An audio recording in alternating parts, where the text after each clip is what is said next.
ખેડાના Mahudha Balol KDCC બેંકના director નિલેશભાઈ પટેલે સંદેશો આપ્યો। નિલેશભાઈ પટેલે કહ્યું, સેવા સહકારી મંડળીઓ માઇક્રો એટીએમના માધ્યમથી પ્રગતિના પંથે, પશુપાલકો તથા ખેડૂતોને દૂધ ડેરીના માધ્યમથી ડિજિટલ વ્યવહારો કરવા સેવા મંડળીના માઇક્રો એટીએમ લેવા માટે અપીલ કરાઈ હતી।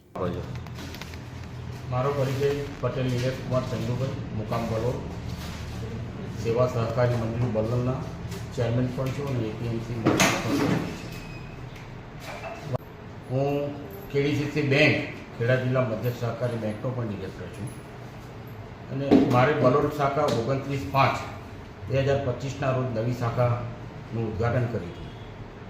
ત્યારબાદ અમિત શાહ સાહેબ અને નરેન્દ્ર મોદી સાહેબના સહકારથી સમૃદ્ધિ તરફ દેશ જાય એ બાબતમાં ખેડા જિલ્લા મધ્ય સહકારી બેંક એ દરેક ગામે ગામ દરેક દૂધ મંડળી પર 1248 મંડળીઓ પર માઇક્રો એટીએમનું વિતરણ થાય એ રીતનું આયોજન અમારા ખેડા જિલ્લા બેંક તરફથી કરવામાં આવ્યું છે। 29/5/2025ના રોજ બલોલ શાખાનું ઉદ્ઘાટન થયા પછી મારી દૂધ મંડળી બલોલ દૂધ ઉત્પાદક સહકારી મંડળીનું માઇક્રો એટીએમ મેં મારા સેવા સહકારી મંડળીમાં લીધેલું અને એક મહિનામાં મને પહેલા મહિનામાં 15,000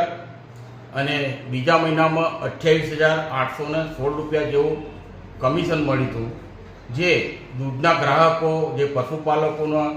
લોન કેસ છે, જેની દૂધ બિલ થતું એની ઉપાડ કરવામાં આવી છે।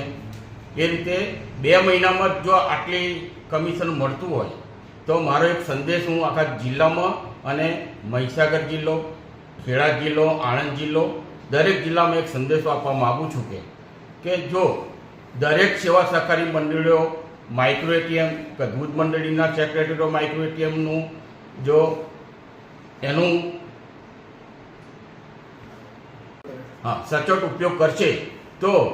એમનો દર મહિને 15,000 થી 20,000 જેવી કામગીરી એની પર આધાર છે તો 25,000 થી 50,000 પણ એ કમાઈ શકશે।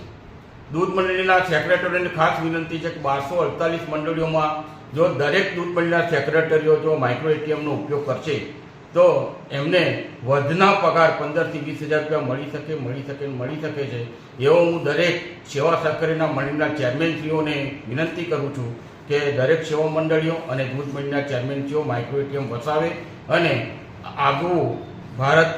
ઉજ્જવળ ભારતનો મહિમા લઈ અને આપણા ખેડા જિલ્લા બેંકની જે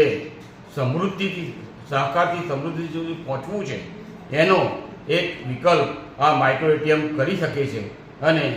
આગળનું ભવિષ્ય પણ ઉજળું દરેક સેવા સહકારી મંડળીઓ અને દૂધ ઉત્પાદક સહકારી મંડળીઓનું ભવિષ્ય ઉજળું બની શકે છે। જિગ્નેશ સોઢા, દિવ્યાંગ ન્યૂઝ, મહુદા, ખેડા।